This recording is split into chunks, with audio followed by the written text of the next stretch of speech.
News Center Maine is partnering with the Maine-Monitor. We're bringing you the reporting being done by some of the journalists at the nonprofit independent publication, and we're featuring one of their stories every Monday right here. This week, this is what we're talking about. Shelters are a very important resource, especially for those escaping domestic abuse. However, some say there aren't enough beds to meet the demand, and they say that problem has only gotten worse now due to the very competitive housing market that's making it harder now for people to even leave the shelters.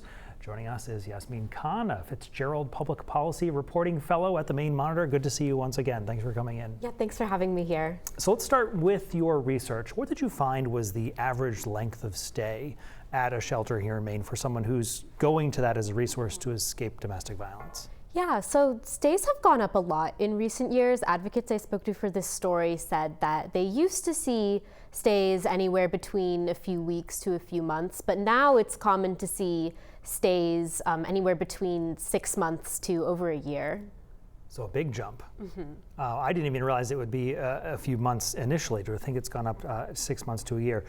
We talked a little bit about the housing challenge of getting out, but what are the factors that are contributing to that extended stay or that longer period there for people? So the pandemic really exacerbated this problem.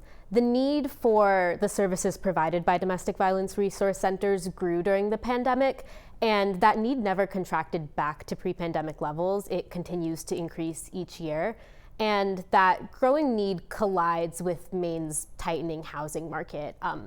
The median cost of a house in Maine grew by over 50% from 2020 to 2024, outpacing the growth of workers' wages. And because the cost of housing is so much more expensive, housing assistance programs, in my article I specifically looked at the Section 8 voucher program, don't do as much as they once did when it comes to moving people out of shelters and into affordable housing. Which is really that next step that we have to see happen.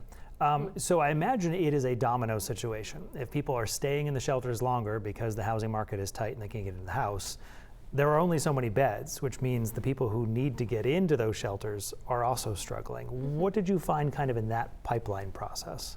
Yeah, I mean, you summarized it very well. Longer stay lengths lead to lower admittance rates. Every shelter has a finite number of beds, and when those beds don't open up, advocates are forced to turn away people who are seeking shelter. So people wind up feeling very trapped in their relationships. On domestic violence helplines, advocates are hearing from people who stay in abusive relationships because the other option is homelessness or is staying in a shelter for months at a time. It's a very difficult situation for survivors of domestic violence to be in. We often hear the term kind of barriers to housing. Clearly that's a tremendous one. If someone is at the point they are ready to leave an abusive situation, but there's nowhere to go, that's their giant barrier. In any of your conversations, any talk about how do we fix the problem? Or is it just fall under the umbrella of this is an overall housing crisis?